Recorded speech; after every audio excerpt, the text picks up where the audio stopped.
বিসমিল্লাহির রহমানির রহিম। সুপ্রিয় দর্শক, আসসালামু আলাইকুম। আজকে সকালে আরও একটি আপডেট ভিডিওতে আপনাদেরকে আমন্ত্রণ জানাচ্ছি। মধ্যখানে দাঁড়িয়ে আছে যে ছেলেটির নাম হচ্ছে সজীব। এই ছেলেটি বেশ কিছুদিন আগে বাড়ি থেকে হারিয়ে যায়। আসলে ওর মা বাবা অন্য জায়গায় থাকে, ওর নানির কাছে এই ছেলেটা থাকতো। সেই নানির কাছ থেকে হারিয়ে যাওয়ার পরে চলে আসে আমাদের অত্র এলাকায়। তারপরে তাকে আমাদের হেফাজতে নিয়ে পয় পরিষ্কার সহ তার পরিবার খোঁজার জন্য আমরা চেষ্টা করি।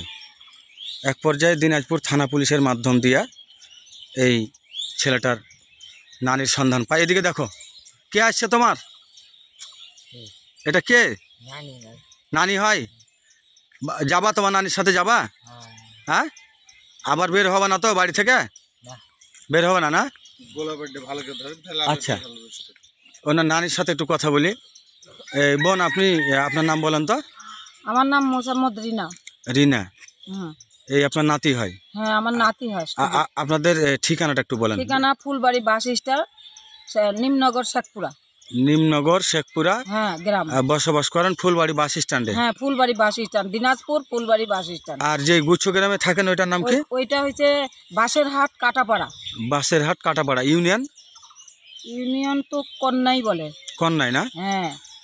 যাই হোক, উনি অনেক কষ্ট করে কালকে বেরিয়েছে আর আজকে সকালে আমাদের এখানে পৌঁছিল।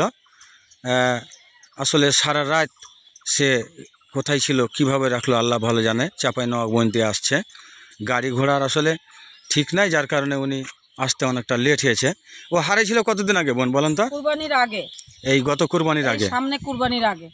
আচ্ছা, তারপরের দিনে কুরবানি। এর আগে কি এভাবে হারাইতো? এর আগে হারাইছিল, 3 বছর পর পাওয়া গেছে, নিজেই আসছে। 3 বছর? হ্যাঁ। আর এইবার মোটামুটি তাহলে কুরবানি প্রায় 1.5 মাস না?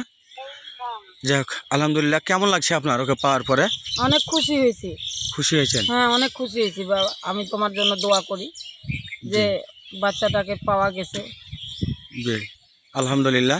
আলহামদুলিল্লাহ। সুপ্রিয় দর্শক, আমরা এখন পর্যন্ত 587 জন, আমাদের আজকের আপডেট সফল পর্ব হচ্ছে 587।